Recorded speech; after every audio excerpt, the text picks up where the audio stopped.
A woman stands at the edge of a quiet room, holding a message she has already read several times. The words are simple: an apology.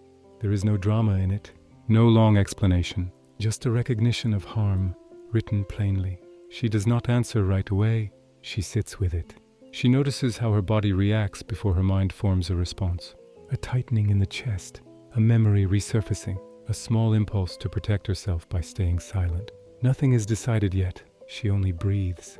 When someone apologizes, something subtle happens inside us. Even before we choose how to respond, part of us wants repair. Another part remembers the pain too clearly. Buddhism does not ask us to force forgiveness. It does not ask us to pretend we were not hurt. It begins somewhere quieter, with honesty. Resentment is not a moral failure. It is a natural reaction to feeling wounded. It is the mind trying to keep itself safe by holding on. But holding on has a cost. Not to the other person, to us. Resentment keeps the past alive in the present. It asks us to relive what already happened, again and again, as proof that we must stay guarded. Over time, this guarding becomes heavy, not dramatic, just tiring. Accepting an apology does not mean declaring the past acceptable. It means recognizing that the past is over. The Buddha spoke of suffering as something we add to pain. Pain happens, but the repetition, the replaying, the tightening around it, that is where suffering grows. An apology, when sincere, is not a request for immediate closeness. It is an acknowledgement of reality. I see what happened. I recognize the harm. To accept this is not to erase memory. It is to stop arguing with what already exists. Sometimes we confuse forgiveness with reconciliation. They are not the same. Forgiveness is an inner movement. Reconciliation is a shared path. You can accept an apology and still choose distance. You can let go of resentment without reopening a door. Distance is not punishment. It is clarity. In Buddhism, non-attachment does not mean indifference. It means not clinging to what causes suffering. If closeness brings confusion, fear, or repeated harm, stepping back can be an act of compassion. Not only toward yourself, but toward the other person as well.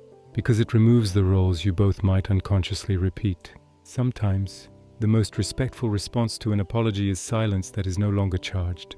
A silence without hostility, without rehearsal, just space. Accepting an apology can be as simple as releasing the wish for the past to be different, not approving it, not justifying it, simply letting it be finished.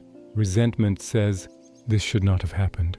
Reality says, it did. Peace begins when we stop fighting that fact. This does not mean trust returns automatically. Trust is rebuilt slowly, if at all, through consistent action. And sometimes it never does.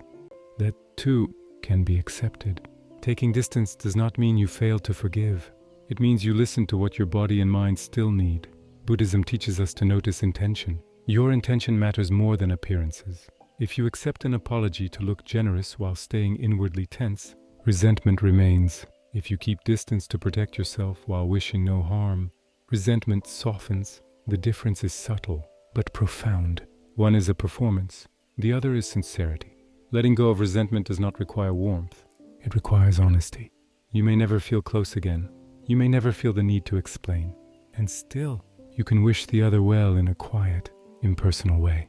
Not as a gesture, as a release. Sometimes the heart loosens not because the other changed enough, but because carrying anger no longer feels necessary. We often wait for a perfect apology to grant peace. But peace does not come from perfect words. It comes from realizing that holding resentment ties us to the very moment we wish to leave behind. Accepting an apology is not about generosity. It is about freedom. Freedom from repeating the same inner conversation. Freedom from defining yourself by what hurt you. And distance, when needed, protects that freedom. You can step back without closing your heart.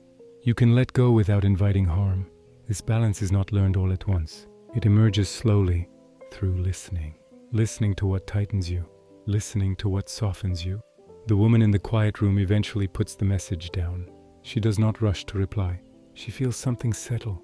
Not relief, not warmth, just space. And in that space, there is no rancor to protect, no apology to argue with. Only the simple fact that the past no longer needs her attention. That is enough. If you choose to follow this channel, it truly helps me keep creating and improving these reflections. And if not, that's completely okay. I'm grateful you spent this time here. I'll see you tomorrow in the next episode. Until then, I wish you a calm and peaceful day.